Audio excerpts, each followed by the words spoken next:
Well, it looks like a player is returning to IR. We got some head scratchers as far as the practice squad protections, and Fletcher Cox gives us some breathing room in terms of cap.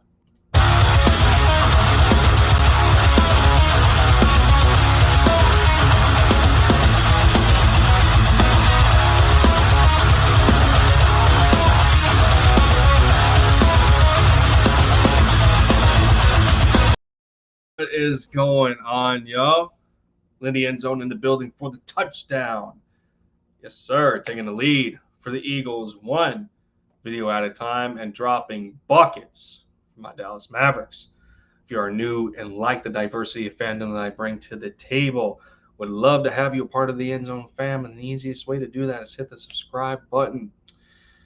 On that road to 300 as we go 10% at a time to make our way, our eventual way to 1,000 subs. I'm just grateful that I'm even at 200 to begin with, but uh, we got some catching up to do. We got some catching up to do, and I'm gonna keep this going as best as I can. But for the time being, let's get into a couple of things for the Eagles today.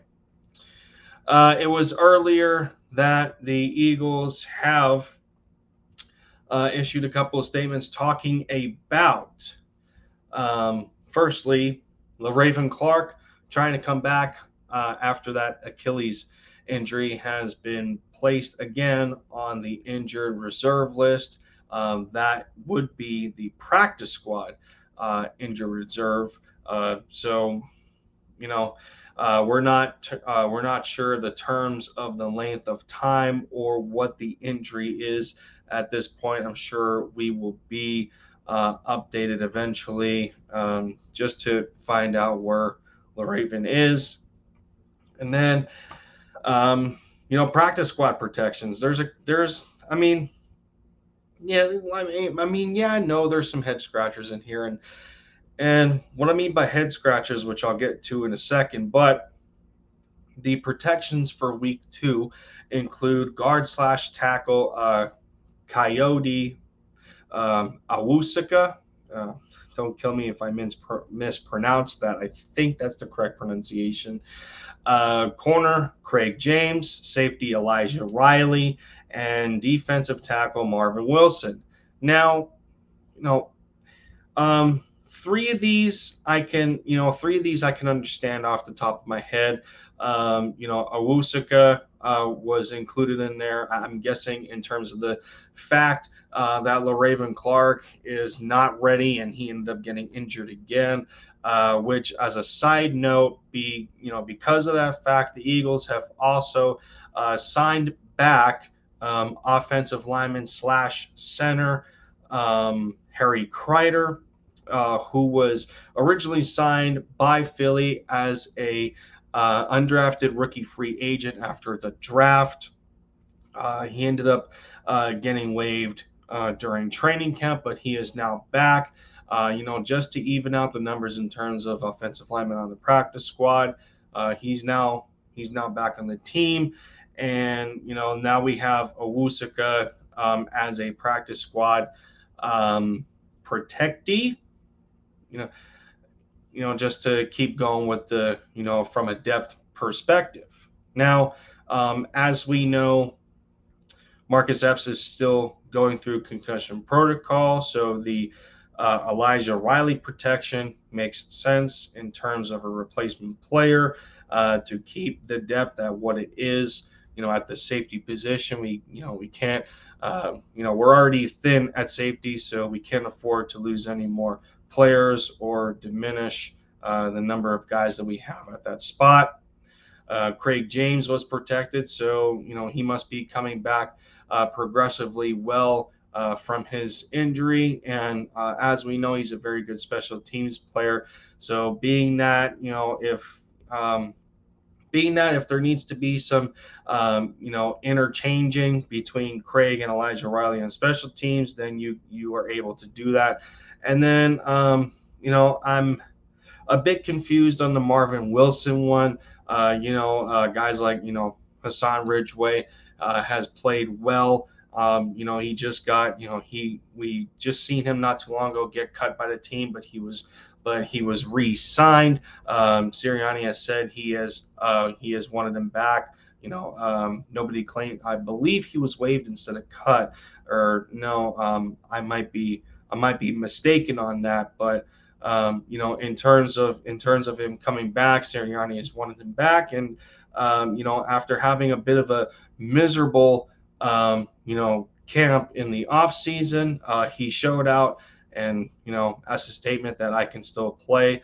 And in terms of the defensive line depth, that was it was much needed. It was much needed. No, especially like behind Fletcher Cox and Javon Hargrave, and then you have Milton Williams swinging between the DT and the DN position. So now, it's a good thing that Ridgeway's still here, and his contributions were darn good against the Falcons. So, and I say head scratcher because we watched the result of that game, and in two fourth down critical well, not so much critical, but you get in a fourth down situation like that, and Sirianni's wanting to be aggressive, and you don't want to give up the ball in those situations. Obviously, you want to convert the fourth down if you're going to be aggressive, and in those cases, it's one of them. Was used with Kenny Gainwell trying to find a hole, up the middle between the trenches, and it just, he was completely sandwiched as soon as he got there. And some Eagles fans are asking, well, where's Jordan Howard? I mean, he's been sitting on the practice squad, and he'd be perfect for those kinds of situations, like that bruiser back that that's not going to be stopped as easily, and he can certainly help you in those short yardage situations. But a little interesting that he wasn't protected. Does this mean that we may see a little more time for Boston Scott? Are they continuing to like the progress that Kenny Gainwell is making with him being that tandem to Miles Sanders? We're hoping that some of those questions may get answered throughout the week, heading into our week 2 matchup against the San Francisco 49ers. So, hopefully we can get some more information in terms of that. And then last but not least, certainly not least, because we did need this, going into the 2021 season where we were projected to only have the 12th most cap room in the NFL at 8.9 million.